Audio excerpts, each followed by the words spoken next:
있어요. 정강용 씨가 지금 재판을 받고 있습니다. 네. 시위 그때 관련해서 재판. 그러니까 탄핵이 이제 인용되고 나서 종로 인사동 그렇죠. 한복판에서 폭력 시위가 벌어졌고 사람이 죽거나 다쳤습니다. 재판을 받고 있는데 아마 변호인은 선임이 안 됐는데 서석구 변호사가 방청객에 찾아온 것 같습니다. 찾아와서 본인이 직접 재판부에 선임계를 제출하면서 제가 변호인 하겠습니다라고 얘기를 저도 참 들어. 시국 사건에서 가능합니다. 시국 사건에서는 충분히 가능하죠. 뭐 어떤 걸 해주고 싶은데 변호사들이 뭐 진짜 무료로 하는 건 가능한데 정강용 씨도 놀란 것 같아요. 왜 이 사람 왜 왔지 싶어서 그래서 재판부도 놀라가지고 저 사람이 변호인 맞냐고 정강용 씨 물어보니까 고민을 한참 하다가 일단 선임한다 그러니까 예 선임하겠습니다라고 얘기를 했다고 합니다. 백장도 맞듣는 게 난지 모르겠습니다만 사실 탄핵 심판 때 저분이 태극기 들고 나와서 얼마나 그랬어요. 그러니까 실제로는 뭐 엑스맨 얘기도 있었고 그다음에 서석구 변호사가 뭐 그 헌법 그 탄핵 심판 때 태극기 안 들고 뭐 여러 가지 하면서 이 돌출 행동이 반복되니까 오히려 박근혜 대통령에 도움이 되는 게 아니고 역효과가 나는 거 아니냐 뭐 이런 논란들이 있었죠. 아무튼 굉장히 특이한 분인데 정광용 씨도 당황할 수밖에 없는 것이 과거에 박근혜 대통령 탄핵 심판 때 서석구 변호사가 이분이 내가 존경하는 박근혜 대통령에 도움이 된 분인지 오히려 해가 된 분인지도 헷갈리는데 갑자기 와서 돕겠다 하니 자기는 지금 치열하게 재판, 법리 논쟁을 해야 되는데 당황할 수밖에 없겠죠. 본인 재판 와서 태극기 흔들까 봐. 그러니까 당황할 수밖에 없는데 하여튼 좀 특이한 분이다 뭐 이런 생각이 듭니다. 네, 탄핵심판 법정에서 어떤 특이 발언을 했었는지 다시 한번 들어보고 오시겠습니다. 국회는 다수결로 국회에서 탄핵됐다는 것을 강조를 하는데 소크라테스도 배심 재판에서 사형 선고를 받고 예수도 군정 재판에서 십자가를 졌습니다. 그래서 다수결이 함정을 선동하는 그런 언론 기사 이런 것에 의해 가지고 또 부정확하고 부실한 자료에 의해서 증폭될 때는 민주주의가 다수결이 대단히 위험할 수 있다는 것을 말씀드리겠습니다.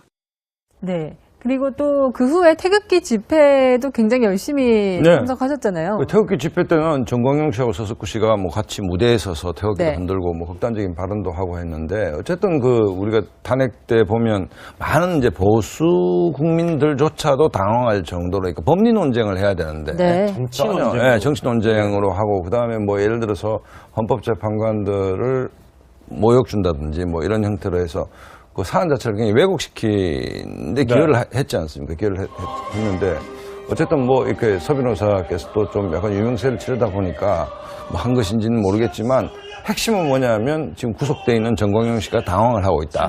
뭐 이런 겁니다 지금. 가능합니다. 시국 사건에서는 충분히 가능하죠. 뭐 어떤 걸 해주고 싶은데 변호사들이 뭐 진짜 무료로 하는 건 가능한데 정광용 씨도 놀란 것 같아요.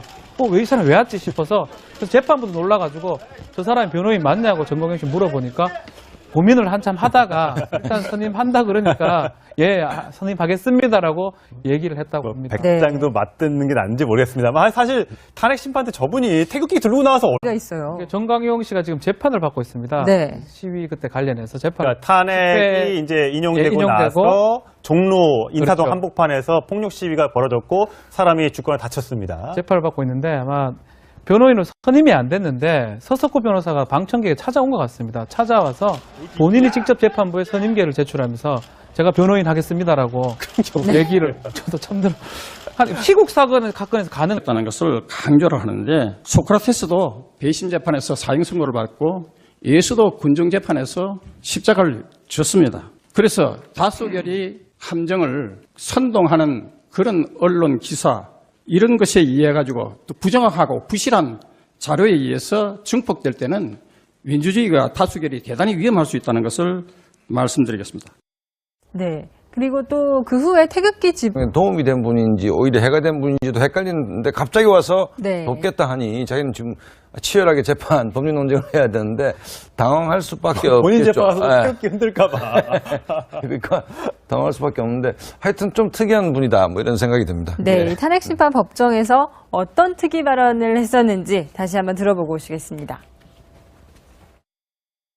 국회는 다수결로 국회에서 탄핵 얼마나 그랬어요. 그러니까 실제로는 뭐 엑스맨 얘기도 있었고 그다음에 서석구 변호사가 뭐 그 헌법 그 탄핵 심판 때 태극기 흔들고 뭐 여러 가지 하면서 이 돌출 행동이 반복되니까 오히려 박근혜 대통령에 도움이 되는 게 아니고 역효과가 나는 예. 거 아니냐 뭐 이런 논란들이 있었죠. 아무튼 굉장히 특이한 분인데 정광영 씨도 당황할 수밖에 없는 것이 과거에 박근혜 대통령 탄핵 심판 때 서석구 변호사가 이분이 내가 존경하는 박근혜 대통령